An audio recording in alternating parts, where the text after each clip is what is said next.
Setelah beberapa waktu lalu mengumumkan berpacaran, pasangan Baby Stabina dan Rizky Aulia Rahman Natakusuma kini bertunangan. Dari unggahan Baby, aktris cantik itu menggelar lamaran bersama keluarga besar sang calon suami kemarin pada Minggu 21 April 2024. Pemuda yang akan menjadi pasangan aktris cantik ini merupakan putra dari Bupati dan mantan Bupati Pandeglang, Banten. Rizky sendiri memiliki profesi mentereng sebagai anggota DPR RI. Keluarga Rizky pun tak kalah jadi perbincangan hangat. Tak sedikit yang penasaran siapa sebenarnya sosok calon mertua Baby Stabina. Rizky Aulia Rahman Natakusuma diketahui merupakan anak dari pasangan politikus ternama, yakni Dimyati Natakusuma dan Irna Narulita. Kedua orang tua Rizky pernah memegang jabatan penting di Banten. Dimyati Natakusuma diketahui pernah menjabat selama 2 periode sebagai Bupati Pandeglang, Banten. Jabatan tersebut kemudian diteruskan oleh sang istri hingga saat ini. Sebelum menjadi Bupati Pandeglang, Irna Narulita adalah anggota DPR RI pada 2014 hingga 2016. Lalu ayah Rizky kabarnya juga saat ini merupakan anggota DPR RI dari fraksi PKS. Meski sama-sama berkarir sebagai politisi, Rizky serta ayah dan ibunya berasal dari partai berbeda.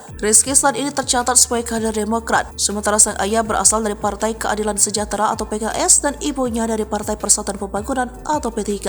Rizky menjadi anggota DPR RI pada pemilihan legislatif 2019 lewat daerah pemilihan Banten 1. Hal tersebut menjadikannya anggota DPR RI fraksi Demokrat termuda karena berusia 25 tahun. Selain menjadi anggota DPR RI, Rizky juga mengisi jabatan mentereng di beberapa perusahaan dan sebuah yayasan. Saat ini Rizky kembali mencalonkan diri sebagai anggota DPR RI pada Pileg 2024. Menurut data Komisi Pemilihan Umum, Rizky akan kembali maju dari Dapil Banten 1 dan dari Demokrat.